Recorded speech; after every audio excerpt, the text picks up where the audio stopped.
Hey guys, welcome to What If Deku Was OP from the Start, part 4 I think it is now?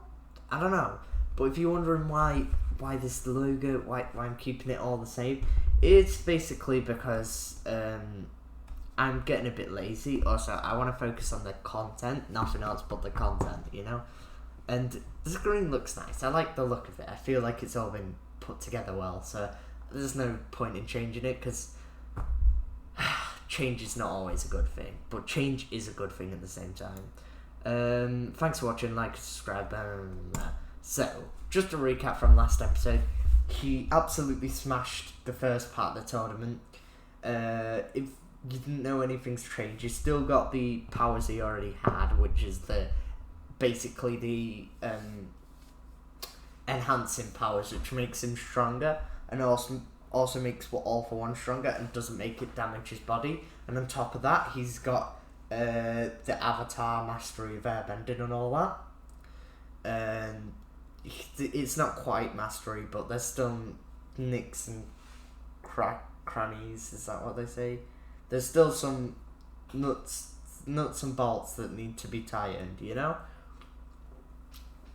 Anyway, let's get right into it. So, we're at the jockey battle. Basically, everyone wants to team with Deku, so he's like, oh, I'll take Ida because it'll be useful for speed. I'll take Ochaku because she can help me jump up in the air, but take the whole team with me, and also help him take away the whole force of him jumping, because you think, if somebody's going from like 0 to 50 miles per hour from one jump. Sorry about my chair, I just stood up because I like, body language, I'm alright. I'm like moving my hands anyway. So someone's going from like 0 to 50 miles per hour. If you've ever been on a roller coaster like Rita in England, which is 67 miles per hour, or King Dakar, which is 129 miles per hour, you know that they're glued to the seat, but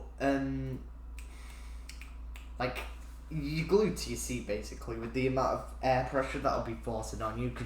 So basically, he thinks Ochaku will make them lighter, meaning that it'll just be less force impact on them. So anyway, he picks them, so that makes, and he goes on top, so he's going to use Ida as speed, Ochaku as light to keep him up in the air, him as the base. He also chose, the tech girl, because he sees that he's got her a jetpack, and of course him being at top, not being able to use like airbending, he wants somebody to make sure that they can get up into the air. So scratch everything I said about that roller coaster. I don't know why I brought that one up, you know. Anyway, so let's get straight into it. So everything really happens as last time, except Deku starts using his power, but he didn't want to use too much of his power because there's something All Might said to him before the game, and it's that we can't lose the symbol of hope yet. Dial it down a bit. But it wasn't him that told him that. It was actually, plot twist, Night Eye. Yes, Night Eye told Deku to calm it down a bit. Just that, I've already noticed you, so you don't need to try so much, but calm it down a bit, as we don't want you to be put too much on the radar. So what he does, he basically doesn't use his powers any of this game to make people think he's got a cooldown, which works. But of course, Todoroki knows something's on, because when Todoroki's using his fire, Deku actually airbends it away, because Todoroki generates fire, yeah, but he's not very experienced with it, so Deku, who's had like a whole year focused to fire training, he just annihilates all of it. And he also uses his airbending in a unique way to take away all the oxygen. If you don't know, fire needs oxygen to burn. And So yeah, I don't know why I'm clicking so much, but I am. So Todoroki's arms out, and Todoroki's like, holy shimoli. Yeah, we'll go. I was going holy macaroni. Yeah. Holy macaroni. This guy's more powerful than I thought. And Deku's just smug on his face. And yeah. Todoroki's like, this dude's too powerful. So yeah, that's what happens. Everyone cheers him. He wins. He gets all the bands. Then it's the tournament. This one's going to be difficult to explain. So I'm just going to shorten it down a bit and say everything that happened the same. The only battles I'm going to comment on is Deku versus a Mind Wash guy, but only one scene on that one. So basically, you know the scene where all the One For All people are like backing him up? Instead of that, it's going to be all the One For All people in one area, and at the other side of the court is going to be all the Avatar people backing him up. And basically his face, he's going to glow like he's using One For All, and then his eyes are going to go white like he's in the Avatar state. So basically I'm just mixing the two powers together. As you do. It makes stuff more confusing, but I promise he's got to be OP. Oh, I'm going to add also, I didn't tell you this, but I'm going to add a new power every episode. So, anyway, he, right, okay, let's go. Refresh your mind, James. Yeah. So the mind washing one, it's the Avatar people and the One For All people. And then for the Todoroki versus him fight, he doesn't use full power. In fact, he doesn't use One For All at all. Well, no, he uses like 5%, 10%, but he doesn't use full smashes for the fear that he could accidentally do too much and wipe out the whole stadium. He doesn't know the structural security, so he was like, screw it, I'll release my powers.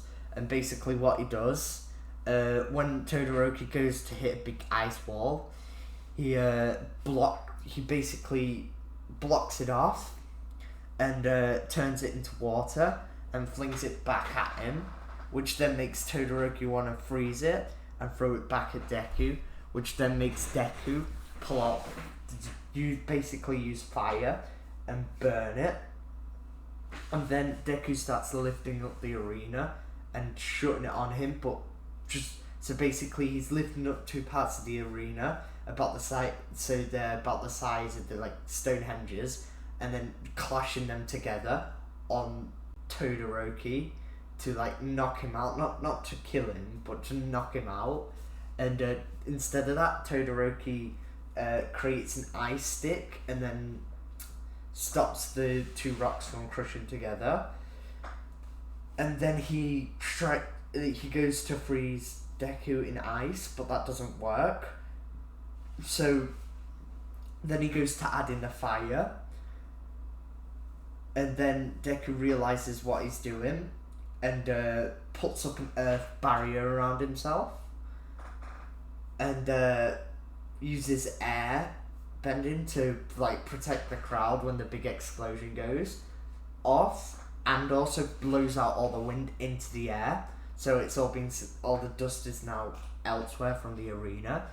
And he picks up a big rock, throws it at him at like full pelt, but then puts other rocks in it to basically slows down the momentum of the big rock, but shatters all the smaller rocks, so it's like shards at him, like knives, but not quite as sharp, but enough to knock somebody out, and cracks it all into mini shards, and one of these shards hit him in the head.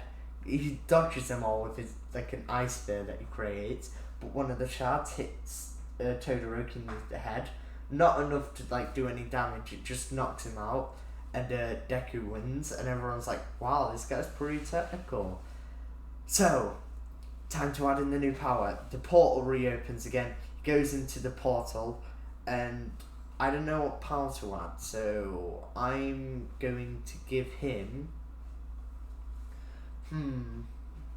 What power should I give him? Like, I'm contemplating whether to make it something cool, like Thor's powers, like give him just straight up lightning control and just even more super strength, but I guess them powers kind of overlap. I'm trying to look for a unique power, but I just can't think of one, so yeah, I'm not gonna add one I'm not gonna add I'm not gonna add one this video, but I will be adding one in the future. But if anyone has any suggestions, please help me out here. I try to, but I just want some cool ideas from you guys. Thanks for watching.